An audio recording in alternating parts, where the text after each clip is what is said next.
Hola de nuevo, queridos hermanos y amigos. Acá seguimos con esta pregunta que hemos planteado: ¿por qué existe el mal y el sufrimiento en un mundo creado por un Dios que consideramos sabio, bueno y omnipotente? A veces, como decía, esta pregunta se usa como argumento contra la existencia de Dios, pero es un argumento que se contradice. Primero, porque nosotros no sabemos absolutamente todas las cosas y cómo las cosas pueden encajar y cómo Dios puede tener razones para permitir ciertas cosas.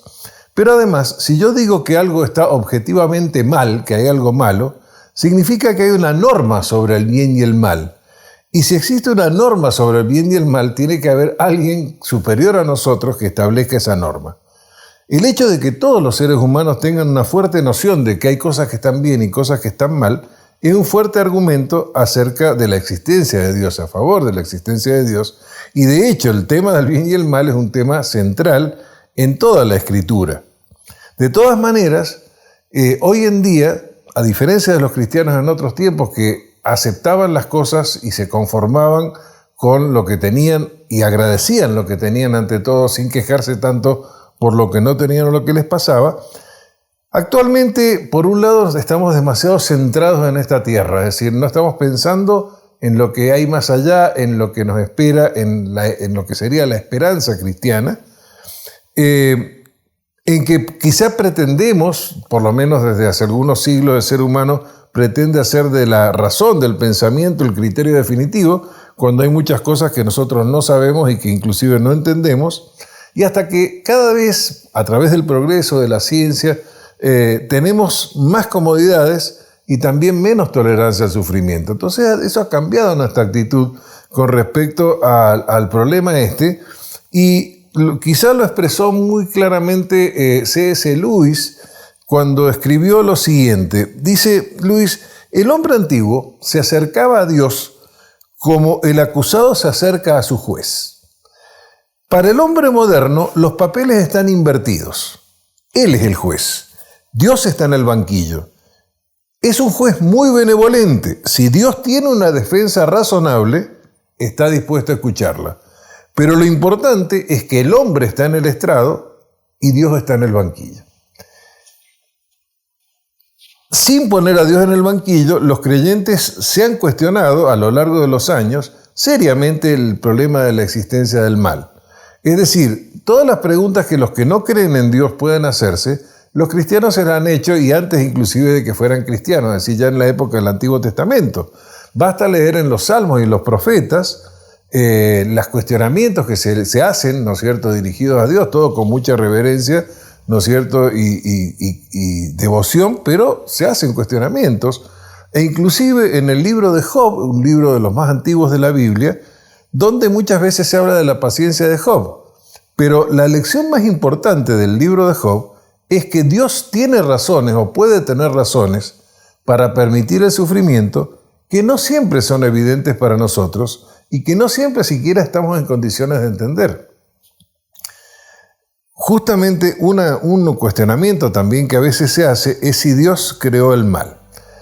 Y en realidad ya entre el siglo IV y el siglo V, San Agustín de Hipona, uno de los grandes autores cristianos después de la Biblia, llegó a la conclusión que el mal no es una cosa, no es algo creado, sino que el mal es la falta de algo, es la ausencia de bien.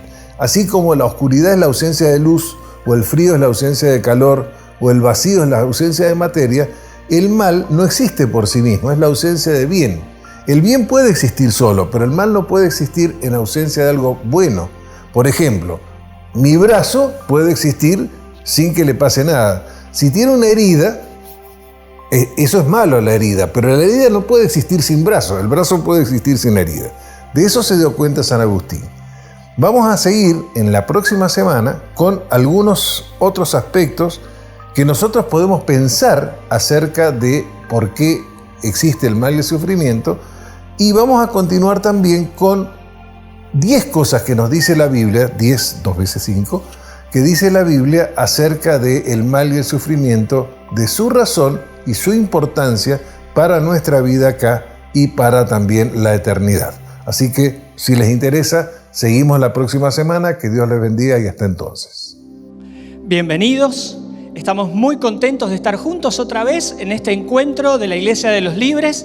Muy bienvenidos si nos estás mirando desde tu casa, desde la oficina, desde el lugar donde lo podés hacer. Muy bienvenido a este encuentro, vamos a juntos alabar a nuestro Dios. Bienvenido a los poquitos hermanos que hoy nos acompañan acá, también para celebrar este culto al Señor. Este va a ser un domingo muy especial porque vamos a celebrar juntos la cena del Señor. Vamos a celebrar juntos, vamos a recordar, vamos a hacer memoria el sacrificio que el Señor Jesucristo hizo en la cruz por cada uno de nosotros. Yo quería invitarte a que puedas preparar tu corazón para participar en un rato más de este momento. Y quería ayudarte a pensar dos triunfos o dos glorias, si me permitís, de la cruz, dos conquistas de la cruz. ¿Sabes que el mundo, el hombre, hoy está tratando de ver cómo hace para lograr que no nos sintamos y que no nos tratemos diferente porque somos blancos, porque somos negros, porque somos altos, porque somos bajos, porque somos ricos, porque somos pobres, porque tenemos títulos universitarios, porque no los tenemos? Y una de las glorias de la cruz, si me permitís, vamos a leerla juntos. En la carta a los Gálatas, Pablo dice: ya no hay judío, ni gentil, ni esclavo, ni libre, ni hombre, ni mujer. Y ahí, si querés, podés agregarle todas las diferenciaciones que en este mundo se hacen. Y termina diciendo: porque todos ustedes son uno en Cristo Jesús. Esa es una de las cosas que más me maravilla a mí de la Iglesia del Señor. Que en este lugar está el rico, está el pobre, está la mujer, está el hombre, está el joven, está el anciano. Y estamos todos unidos en la Iglesia de Cristo. Somos el cuerpo de Cristo. Qué precioso triunfo de la cruz. El otro triunfo que yo quería contarte es el poder que Dios le ha dado a su Iglesia. El Señor Jesucristo murió, resucitó y está a la diestra del Padre, donde ha vuelto a tener todo su poder y toda su autoridad. Pero le ha dado a su iglesia, a sus hijos, su Espíritu Santo. El poder del resucitado habita en la iglesia del Señor, en tu corazón y en el mío. Así que también hoy, como iglesia del Señor, celebramos y hacemos memoria de lo que la cruz de Cristo ha ganado también para nosotros como iglesia del Señor. ¿No se despierta tu corazón en adoración, en alabanza al Señor? Espero que así sea, porque a mí me han dado muchas ganas hoy de adorar y bendecir el nombre de nuestro Dios. Hacelo ahí en el lugar en el que estás. Te invito, disfrutá la presencia de Dios que hoy también llena tu casa.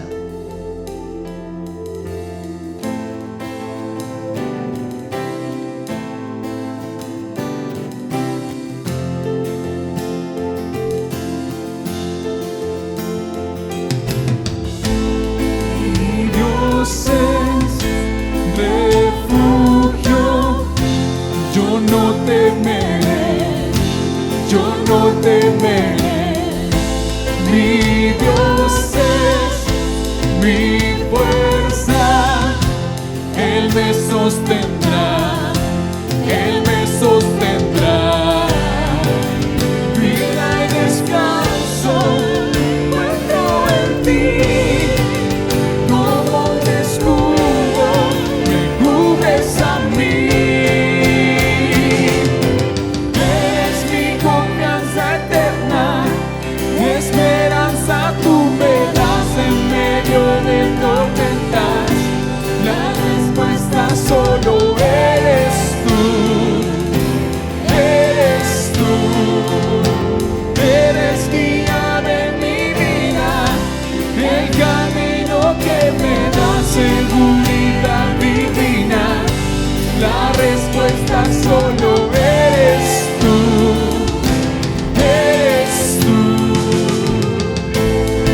ti, como un escudo me cubres a mí.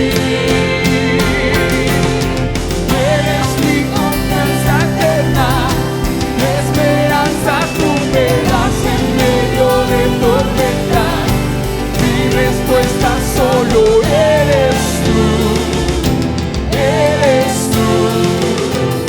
Eres guía de mi vida, el camino que me da seguridad divina. La respuesta solo eres tú, eres tú.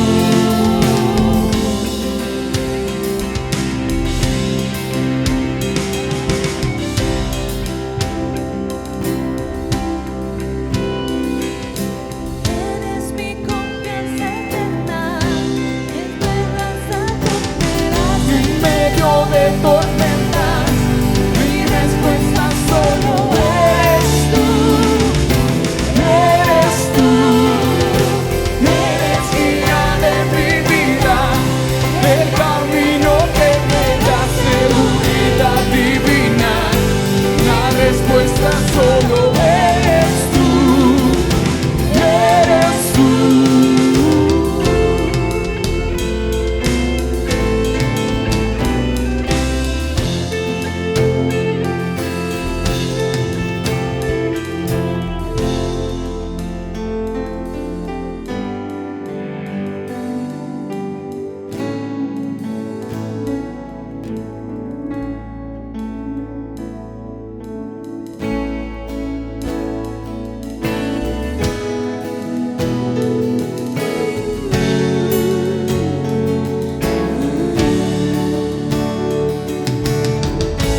Del cielo bajaste, por mí te entregaste, el precio tú pagaste, tomaste mi lugar.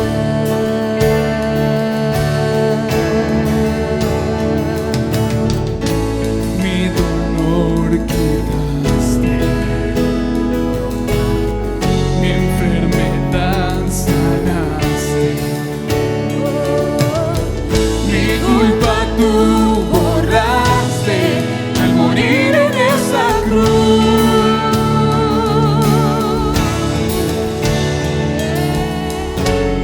Inmolado fuiste, Cordero de Dios, te levantaste, gloria y poder, Rey vencedor, Alfa y Omega, el gran yo soy, pronto volverás.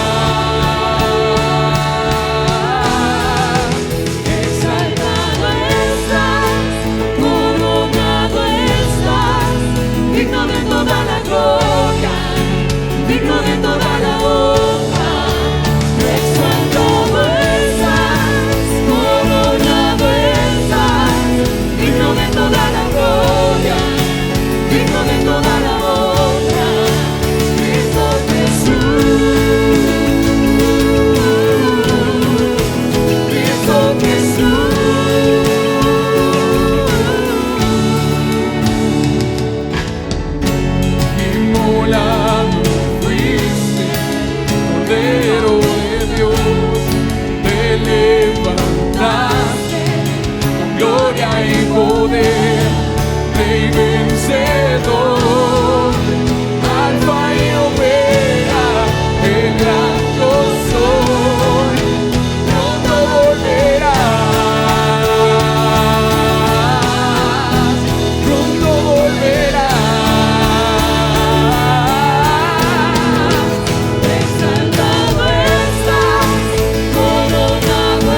Lo decimos de nuevo.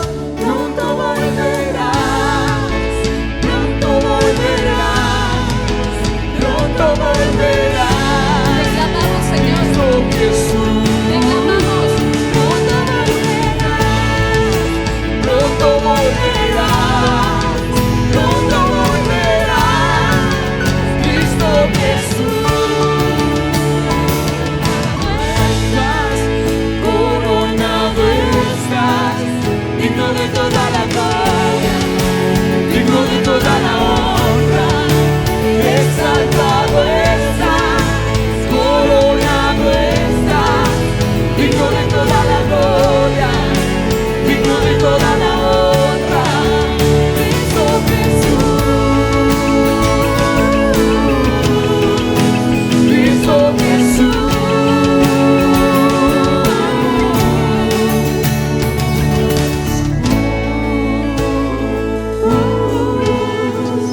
Cristo Jesús.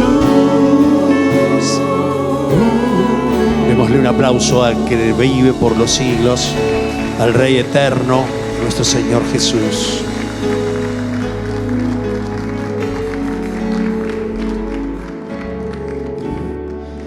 El apóstol Pablo tenía tanto interés en que el resto de la iglesia en cualquier parte del mundo pudiese seguir celebrando esta cena, que tuvo que decir: yo este mandato lo recibí del Señor. Y en 1 Corintios, si quieres abrir allí tu Biblia, dice: recibí del Señor esto también que les he enseñado, que el Señor Jesús, la noche en que fue entregado, tomó pan y, habiendo dado gracias, lo partió y dijo: tomad, comed, esto es mi cuerpo que por vosotros es partido. Haced esto en memoria de mí. Te invito a que allí en tu casa puedas abrir este pan y puedan compartirlo.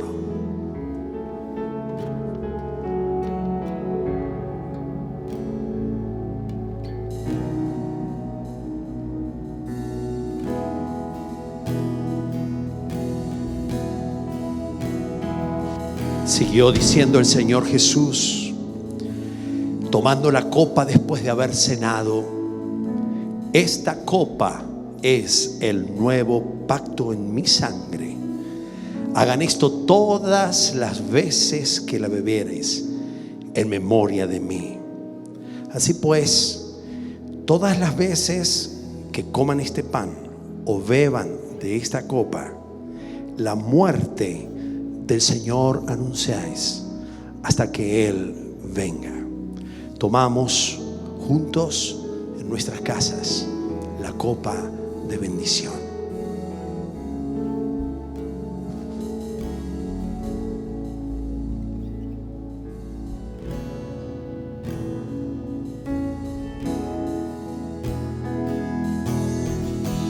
Mi esperanza está en Jesús, en su justicia en la cruz. De nadie más dependeré, solo en su nombre confiaré.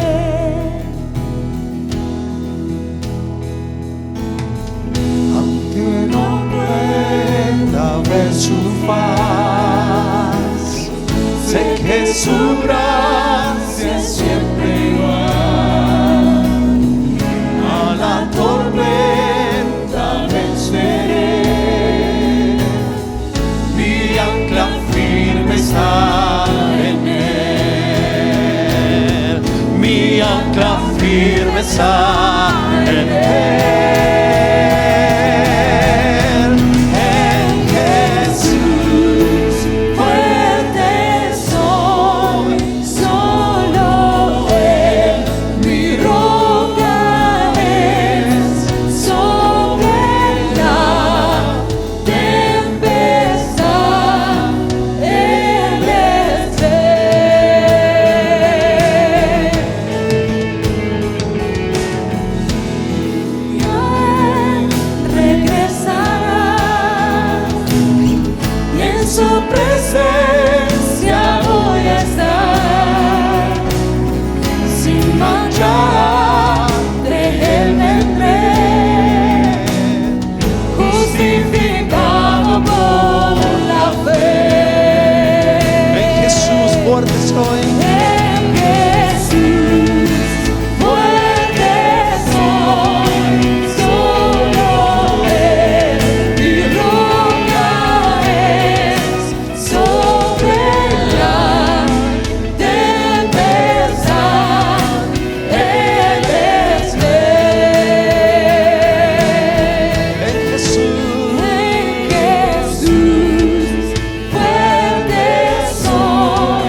a tener otra vez un tiempo para acercarnos a la palabra del Señor.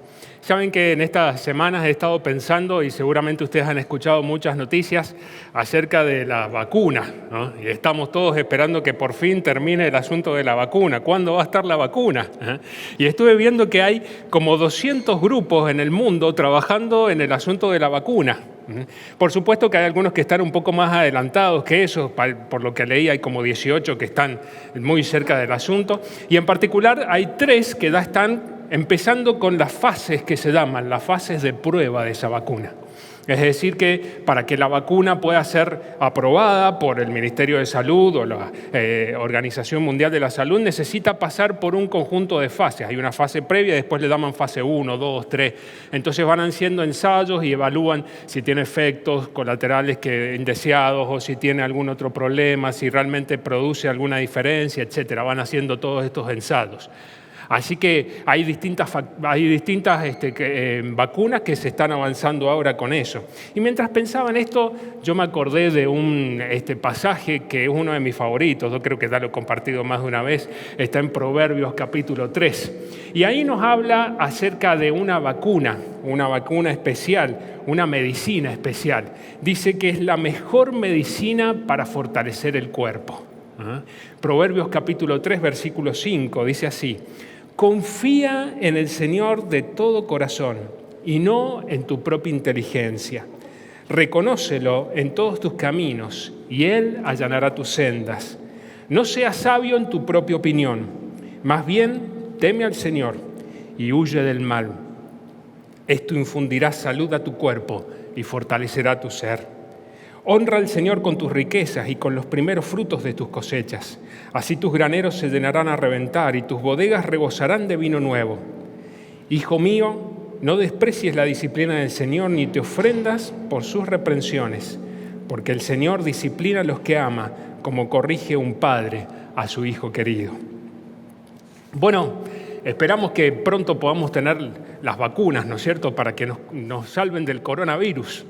Pero esta vacuna, esta medicina que menciona acá, es una medicina mucho más poderosa, y que está probada, que es perfecta, que es buena para nosotros, tiene un muy buen resultado para la vida. Y nosotros, todos los que quieren, pueden adquirir esta medicina, la pueden tener para ellos. Y más allá de lo que suceda, que se siga o no siga el coronavirus, los problemas en la vida van a seguir. Así que todos nosotros necesitamos de esta medicina especial que el Señor tiene para nosotros. ¿Cómo tenemos que hacer para que esta medicina la podamos tomar nosotros? ¿Cómo hay que hacer para vacunarnos con esto? ¿Cómo se hace? La primera palabra que aparece ahí en el versículo dice confía, confianza. Todo empieza con esa palabra. No hay remedio si no hay fe. No hay remedio para nuestra vida si no hay fe. Hay una palabra especial que la vamos a repetir tantas veces, que es confiar, el desafío de la confianza. Y yo he identificado 5 elementos que aparecen acá en este pasaje, que son como 5 etapas, 5 fases que nos desafían en el camino de la confianza con Dios. La fase número 0, la preliminar, la que tiene que estar antes de hablar de cualquier tipo de fase. La fase 0 es confiar en Jesús como nuestro Salvador. Punto número 1, confía en el Señor de todo tu corazón. En su palabra dice, el Señor dijo: yo soy el camino, la verdad y la vida. Nadie viene al Padre si no es por mí. El punto número 1 en el cual nosotros confiamos en el Señor es cuando le reconocemos al Señor Jesucristo como nuestro Salvador. Ahí empieza la confianza. Si nosotros no pasamos por esta fase preliminar, no hay fase 1, 2 y 3, no hay nada más. No podemos hacernos de las promesas y las bendiciones que están en la palabra del Señor para nosotros. No puede entrar el remedio, no entra la vacuna a nuestra vida. La única manera, el punto 0, esencial, preliminar, número 1, que nosotros necesitamos para que su gracia y su amor puedan transformar nuestra vida, es reconocer a Jesucristo como nuestro Salvador y nuestro Señor. Punto 1, punto esencial. Dice, confía en el Señor de todo tu corazón y no en tu propia prudencia, tu propia inteligencia. Confiar en el Señor, dejar que Él tome el control. Si lo confiesas con tu boca y reconoces que Jesús es el Señor, y crees de corazón que lo levantó entre los muertos, entonces ahí empieza la vacuna a trabajar, serás salvo. Empieza a hacer una transformación en nosotros. La Escritura dice en Romanos capítulo 10, versículo 11, todo el que confíe en Él no será jamás defraudado. No será jamás defraudado. Fase número 0. Pero podemos pasar a una segunda fase, porque no termina ahí. Ahí pueden pasar en el siguiente. Fase número 1. Confiar al Señor toda nuestra vida. Toda nuestra vida. Dice en su palabra que se trata no solamente de un tema de emociones, no se trata solamente de algo que sucede en el espíritu, sino que se trata de algo que sucede con nuestro espíritu, con nuestros pensamientos, con nuestra mente y con nuestro cuerpo. Y en este proverbio nos habla, nos desafía de qué es lo que sucede con nuestros pensamientos, con nuestra inteligencia. Y también habla de nuestra salud. Es más, dice en una de las versiones, dice refrigerio para tus huesos. Hasta de los huesos está hablando. Es algo completo que se tiene que dar. La confianza que nosotros depositamos en el Señor no es una cosa meramente emocional de nuestro espíritu, sino que es algo que se produce en la totalidad, algo íntegro, algo total, que no es solamente para salvación, es para la dirección de nuestra vida completa. En su palabra dice, a cuantos los recibieron, a cuantos creen en su nombre, les dio el derecho de ser hijos de Dios. Y cuando somos hijos de Dios, entonces cuando confiamos en este Dios, confiamos en su palabra, en sus consejos, en lo que Él quiere darnos para nuestra vida presente también. Porque ahora somos hijos de Dios. Y al ser hijos de Dios, entonces tenemos un Padre Celestial que quiere mostrarnos y quiere enseñarnos cosas para nuestra vida. En el libro de Proverbios, en el capítulo 3 también, ahí en el versículo 2, dice que guarda estas cosas en tu corazón y dice adelante, porque te dará una vida y te dará satisfacción en la vida.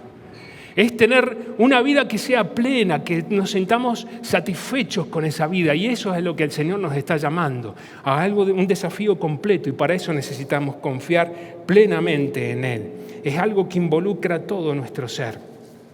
Confía de todo corazón en el Señor, dice el versículo 5. Y no en tu propia inteligencia. Más adelante, versículo 7. No te creas demasiado sabio. Honra al Señor y apártate del mal. No significa que los caminos del Señor no tengan que ver o sean incompatibles con la inteligencia. No se trata de esto. Al contrario, se complementan. En el libro de Proverbios, justamente donde estamos leyendo, es un libro que insiste mucho con la sabiduría. Proverbios capítulo 1, versículo 7 dice, el temor al Señor es la base del verdadero conocimiento. Y más adelante en el capítulo 2 dice, clama por inteligencia, pide entendimiento, búscalos como si fueran plata. No está acá hablando de que nosotros tenemos que dejar de lado la inteligencia. Lo que nos está advirtiendo es que tenemos que dejar de lado nuestra propia inteligencia, nuestras propias argumentaciones, la que no dan lugar al consejo de Dios. Cuando nosotros confiamos en el Señor y depositamos en Él su confianza, estamos como dejando un espacio acá en nuestra cabeza para que entre la palabra del Señor y entonces deja espacio, ya no es nuestra propia prudencia solamente, la propia inteligencia, sino que entra la palabra del Señor adentro y empieza a trabajar en conjunto con nosotros y podemos ir razonando y pensando con aquellas cosas que el Señor nos ha mostrado. No es solamente un tema del espíritu, de emociones, es un tema que tiene que entrar en nuestra cabeza para que nuestros pensamientos, nuestra inteligencia pueda involucrarse esa palabra del Señor y podamos confiar también en este ámbito, en lo que Él quiere decirnos. Pero tenemos que ser rápidos con esto. Dice, confía en todo corazón en el Señor y no en tu propia inteligencia. Hay una historia que leí hace unos días, dice un marinero. El marinero trabajó por muchos años en el puerto haciendo algunos movimientos y una vez cuenta que le tocó ir en un remolcador. ¿Vieron esos barcos chiquititos que iban remolcando al puerto un buque enorme, muy grande? Entonces iba en el remolcador con otros trabajando en ese lugar, neblina, no se veía absolutamente nada, estaba todo tapado. Y dice que fue una experiencia rara porque en un momento el que estaba a cargo, el capitán del remolcador, les dice, ¡abajo, abajo, abajo! Y entonces ve que todos ¡fum!, se tiraron al piso. Y él vio que todo se tiró al piso también, se quedó. Y en eso que estaba ahí se siente... Era que se había cortado la soga, ¿no es cierto?, la que tiraba el barco de atrás, es como un metálico, ¿no es cierto?, y iba haciendo así, como una víbora, viva para todos lados. Y entonces él cuenta la experiencia y dice, si no nos hubiéramos tirado al piso no queda nadie, y los cortaba todo por la mitad con la soga esa. Dice, resultó, todos se salvaron porque hicieron caso a la voz del capitán. Hay cosas que están escritas en la palabra del Señor, que están para nuestro consejo, para nuestro bien. Y a veces nosotros le damos demasiado tiempo a pensarlo, a ver si realmente funciona, no funciona, será verdad, no será verdad. Y el Señor nos está diciendo, ¡abajo, abajo! Necesitamos hacer caso rápido. Ahí nos ponemos abajo y pasa la soga. Y entonces nos damos cuenta y decimos, ahí está la cosa. Ese es el confiar en el Señor. Poner nuestra confianza en el Señor diciendo lo que vos estás mostrando, Señor, es para nuestro bien y no es para nuestro mal. Es algo que puede ser bueno para nosotros. Depositemos nuestra confianza en el Señor. Él está cuidando de nosotros.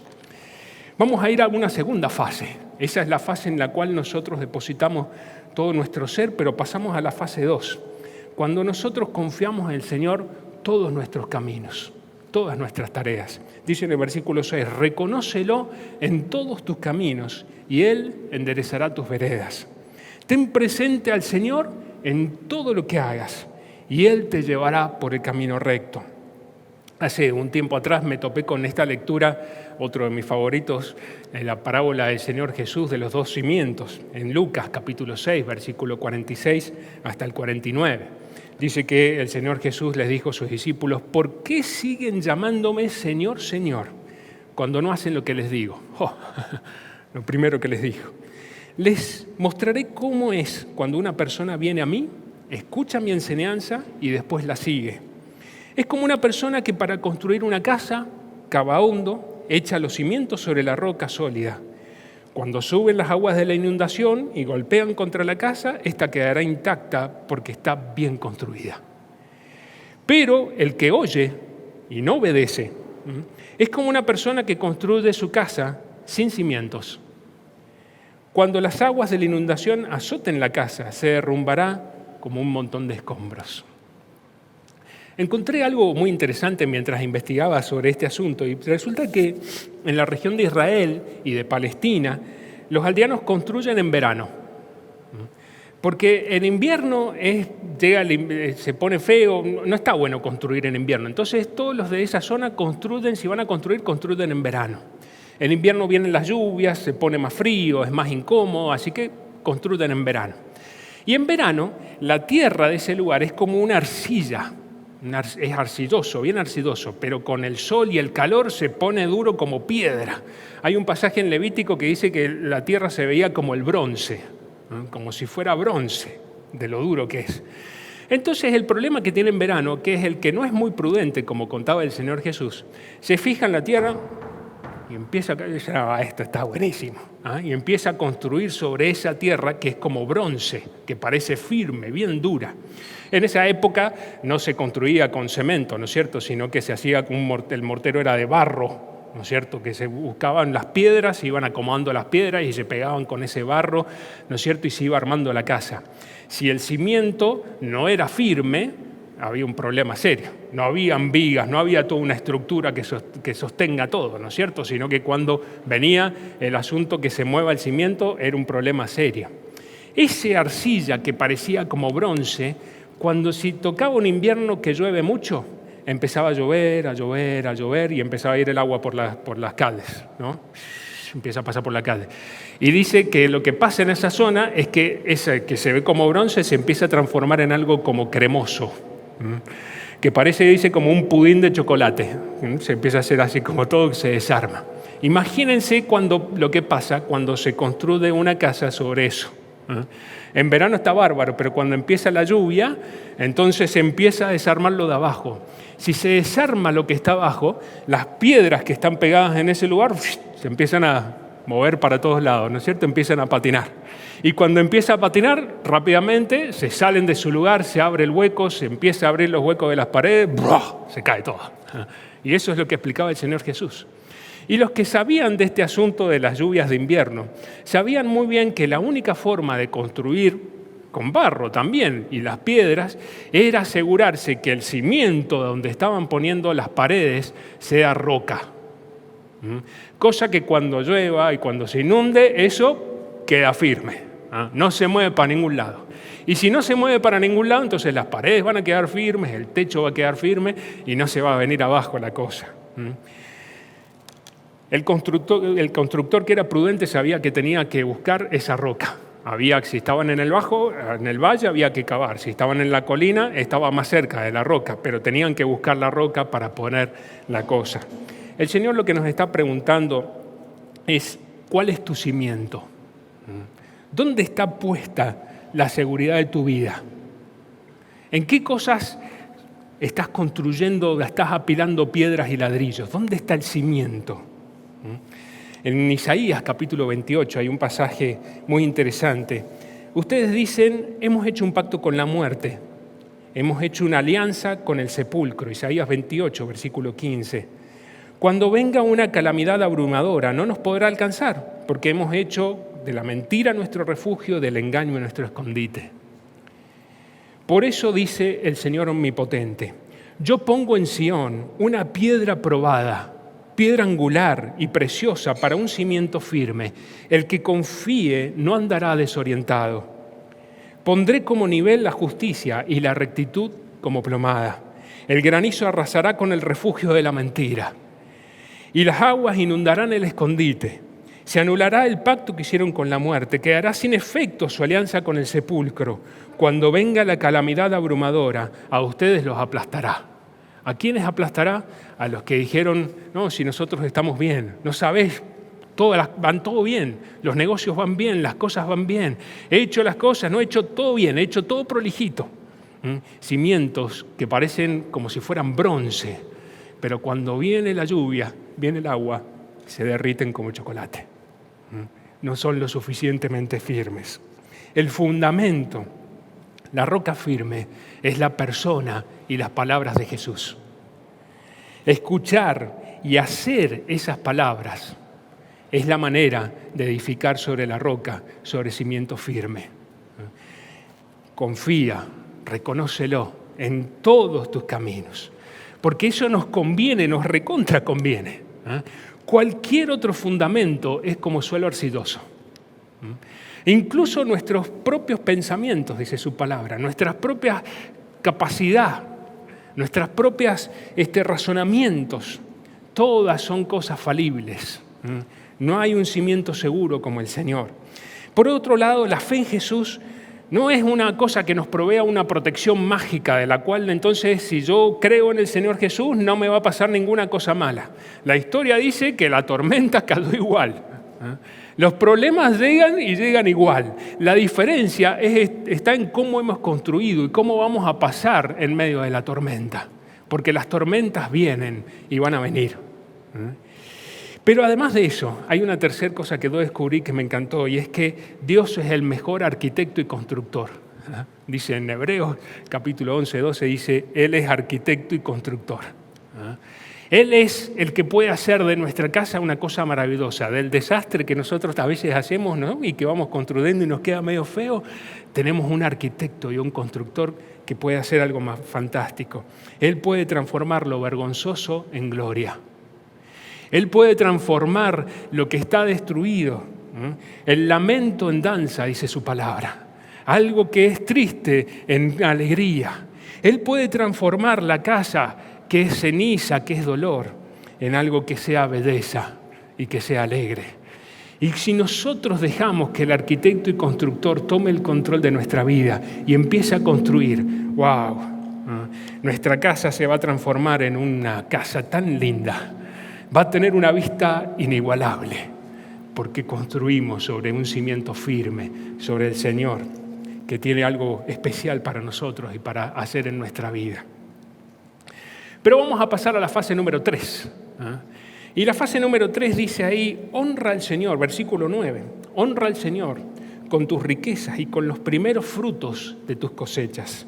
Así tus graneros se llenarán a reventar y tus bodegas rebosarán de vino nuevo. La tercera fase es confiar al Señor todo el resultado de nuestro esfuerzo. Recién hablamos de confiar todos nuestros caminos, pero ahora vamos a ver de confiar todo lo que resulta de nuestro trabajo, de nuestro esfuerzo, de nuestra tarea del día a día. Esto que está expresado en este versículo acá no es una regla de la prosperidad, ¿no? En donde yo digo, bueno, yo te doy el diezmo y vos entonces me va re bien, y yo te doy un poco más y me va re bien. Se ha usado este pasaje y otros para expresar esta idea, y no es esto. Justamente estamos hablando que nuestra confianza no tiene que estar puesta en las riquezas, en adquirir, en ser prósperos, sino que nuestra confianza tiene que estar puesta ¿dónde? En el Señor, ¿no es cierto? Así que la orientación es totalmente distinta. Cuando nosotros ponemos nuestra confianza en las riquezas, en la prosperidad, estamos desviando nuestra mirada de la confianza que tenemos que poner en el Señor. Y por eso es este consejo. Dice, busquen llevar los primeros frutos de los resultados de su trabajo al Señor, para de nuevo renovar el ciclo y otra vez poner la confianza en el Señor en todos los caminos. Y cuando se van terminando y resulta que obtengo los resultados del camino, vuelvo, Señor, y lo traigo a vos. Lo primero que sale de esto, lo traigo a vos para poder volver a depositar mi confianza. No está puesta en mi habilidad cuando decimos, che, qué bien que no fue, ¿no? Ah, qué bárbaro. Entonces empezamos a confiar en nosotros. Soy muy bueno haciendo estos negocios. Entonces empezamos a confiar en nosotros mismos. En cuando nosotros debamos lo primero, apenas tengo un resultado, lo debo a los pies del Señor y digo, Señor, acá está lo primero, es para vos. Me ayuda a que esa confianza entonces vuelve a ponerse en el Señor y digo, esto pasó porque vos me guiaste, Señor, porque vos me lo mostraste, porque fue tu gracia. Y cuando los resultados no son los esperados, otro riesgo grande. Y nosotros estamos esperando algo y no sale como nosotros queremos, nos enojamos, ¿no? Y perdemos nuestra confianza en el Señor y decimos, pero ¿qué pasa? Que no salió como yo quería. Por eso, le dice su palabra, los primeros frutos los debamos de nuevo al Señor. Y decimos, Señor, no salió bien como yo esperaba, pero esto lo traigo delante tuyo. Ahora empiezo a entender. Es en tu presencia, es lo que vos querés hacer, lo que vos buscás no es lo mismo que yo buscaba, claro. Y empezamos a caer en el asunto y volvemos a renovar nuestra confianza. Hagan lo que hagan, trabajen de buena gana, como para el Señor, dice en su palabra, y no como para nadie en este mundo. Cuando nosotros entramos en la fase 3, nos empezamos a dar cuenta que somos administradores y no dueños. Nos empezamos a dar cuenta que todas las cosas que tenemos son cosas que Dios nos ha puesto a disposición para que nosotros las administremos. No se trata de mi trabajo, no se trata de mis cosas, no se trata de mi familia, se trata del trabajo que Dios me dio, se trata de las cosas que Dios me ha dado y nosotros empezamos entonces a jugar un rol no de dueño, sino de administrador. Y cuando tomamos este rol empezamos a hacer las cosas para el dueño. Y entonces hacemos todas las cosas para darle gloria al que es dueño de todo en mi vida. Un desafío de confianza más grande todavía requiere esto. En 1 Tesalonicenses dice que insistían los apóstoles, dice, insistimos encarecidamente en el nombre de Jesús, que sigan progresando en el modo de vivir que agrada a ustedes, no, en un modo de vivir que agrada a Dios. Que agrada a Dios. 1 Corintios 10:31 dice, ya sea que coman, beban, cualquier cosa que estén haciendo, háganlo todo para la gloria de Dios.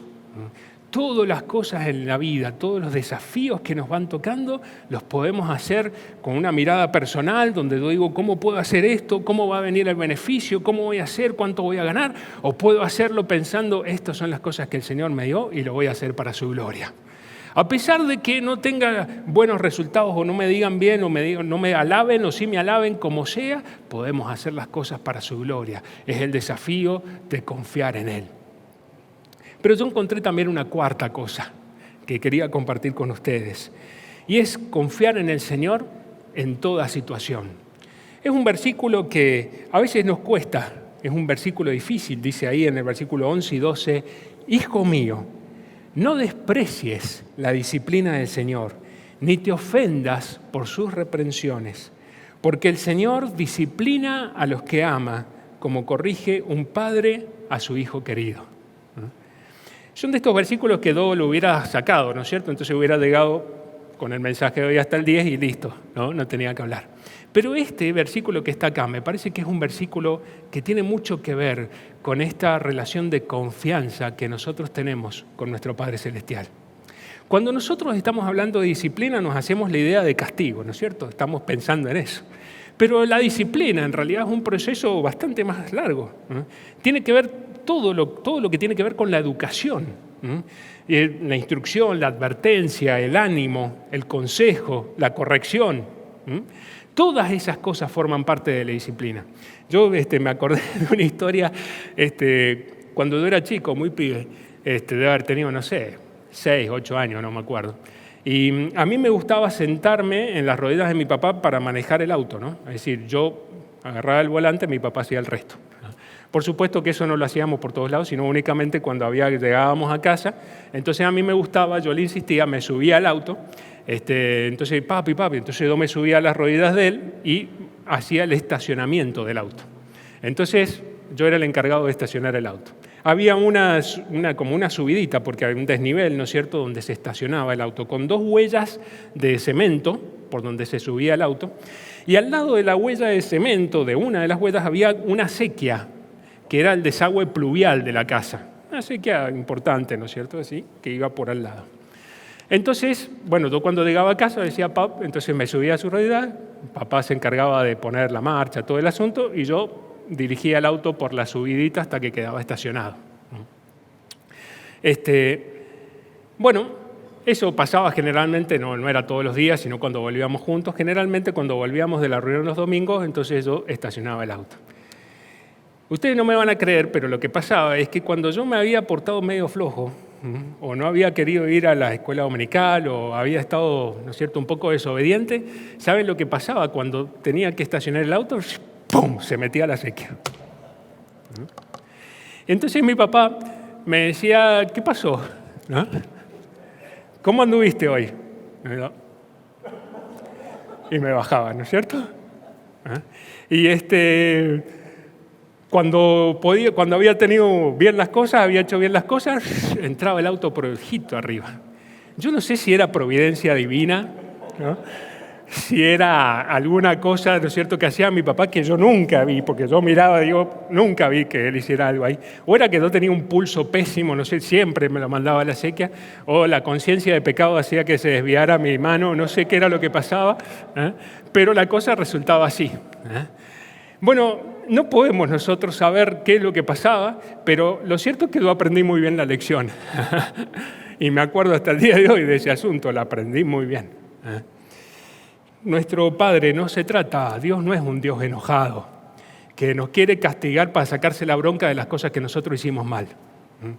Él es un Padre amoroso que quiere enseñarnos algo, quiere corregirnos, quiere mostrarnos, quiere guiarnos, quiere que aprendamos una lección importante. Él está esperando que se nos abran los ojos y que nosotros podamos ver lo que Él quiere decirnos. Algo nos quiere enseñar, algo nos quiere mostrar. No pongamos nuestra atención en las circunstancias. No pongamos nuestra atención esperando, ¿quién fue? ¿Pero vos moviste o yo moví? ¿Yo metí la rueda o vos la metiste? ¿Qué pasó? ¿Por qué no me salvaste? ¿Por qué no me podrías haber ayudado un poco con el volante? ¿No es cierto? Decimos, podrías haberme ayudado que no meta la rueda en la acequia. Y nuestro Padre nos dice, vos agarrate el volante. Sos vos el que insistís en manejar. Sos vos el que te subiste acá. Y nosotros insistimos, no vale la pena perder tanto tiempo discutiendo cómo fue, cuál fue. No pongamos nuestro foco en eso, pongamos nuestro foco en lo que nuestro Padre nos está diciendo en medio de esa circunstancia. Hay palabras que el Padre nos está mostrando, nos está enseñando, nos está hablando, a las que nosotros tenemos que oír y hacer. Y ese es la lección que nosotros tenemos que aprender.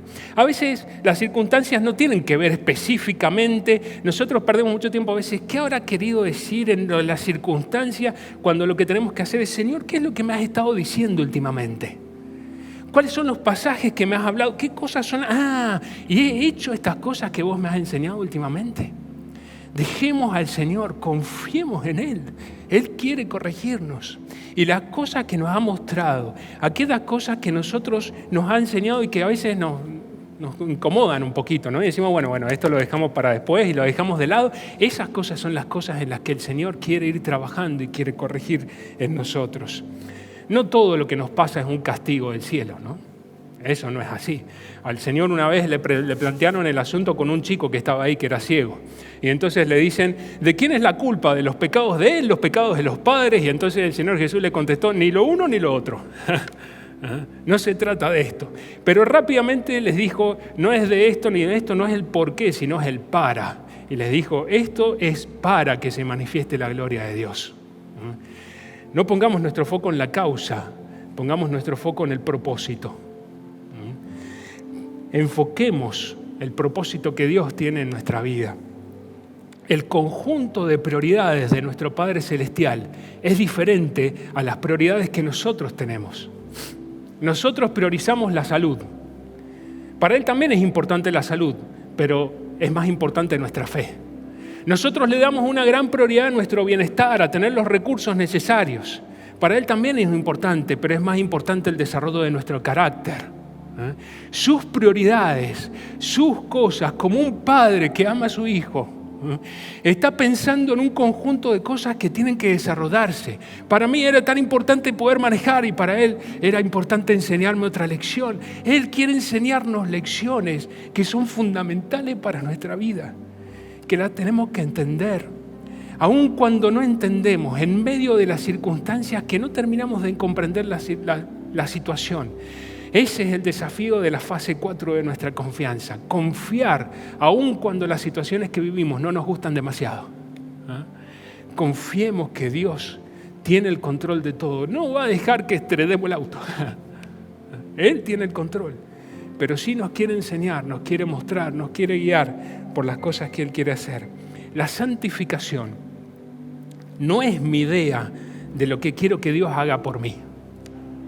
La santificación es la idea que Dios tiene de lo que quiere hacer conmigo.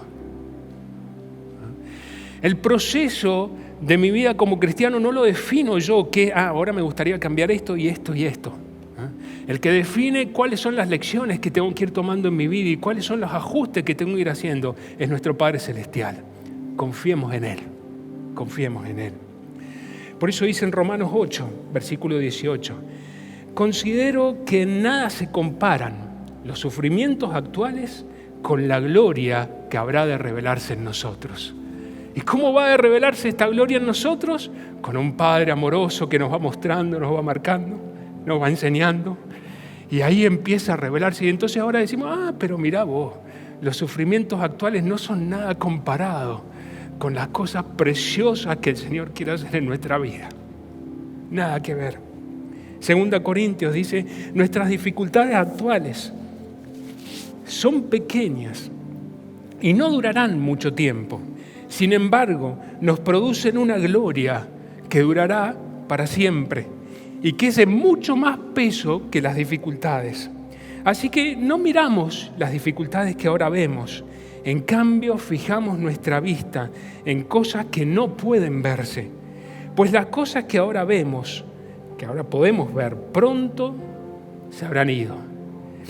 Pero las cosas que no podemos ver permanecerán para siempre. Bendito el hombre que confía en el Señor. Bendito el hombre que confía en el Señor. No le aflojes, querido hermano. En medio de circunstancias difíciles, el Señor nos llama a confiar en Él.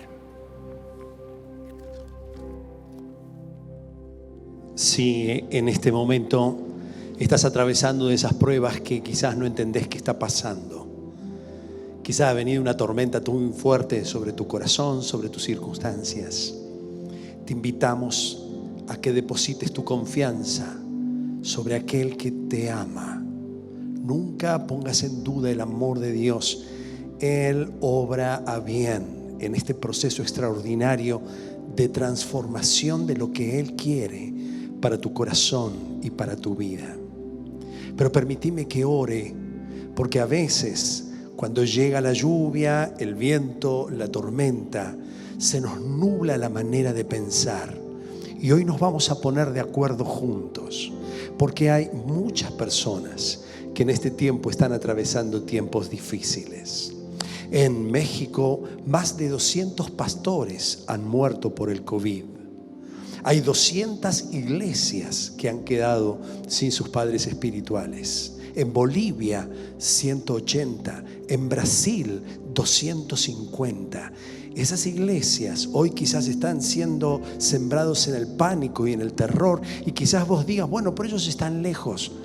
Pero quizás las circunstancias que a vos te tocan vivir hacen también decir, Señor, ¿por qué?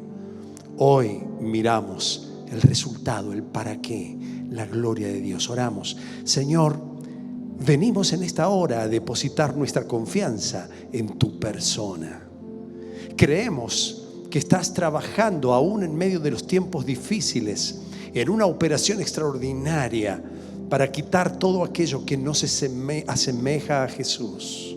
Sabemos que hay algo mayor, algo bueno que va a venir después de este tiempo de dificultad. Yo quiero pedirte que la presencia de tu Espíritu trabaje confortando la fe de mis hermanos en prueba. Quiero clamarte de manera especial que tu Espíritu Santo traiga consolación para los que así lo necesitan. Y ruego, Señor, que a todos, quizás no estamos pasando tiempos muy difíciles, aprendamos cada momento a poner la confianza de todas las decisiones en tus manos poderosas. Oramos en el nombre de Jesús. Amén. ¿Te animás a que cantemos juntos así? He aprendido a verte en los detalles, en cada milagro que tú haces, tu facilidad con lo imposible ha erradicado mi temor. Cantamos. Yo confío solo en ti, Jesús, mi esperanza eres tú. Hoy descanso en tu fidelidad, no habrá nadie que separe nuestro amor. Sigue diciendo. Desde el principio demostraste que a los tuyos nunca abandonaste, y en tu palabra los dejaste, las promesas que no fallarán. Yo confío solo en ti, Jesús, mi esperanza eres tú. Descanso en tu fidelidad, no habrá nadie que separe nuestro amor. Jesús, Jesús, Jesús, nombre sobre todo nombre. Jesús, Jesús, nombre sobre todo nombre. Jesús, Jesús, nombre sobre todo nombre. Jesús, Jesús, nombre sobre todo nombre. Nombre sobre todo nombre. Nombre sobre todo nombre.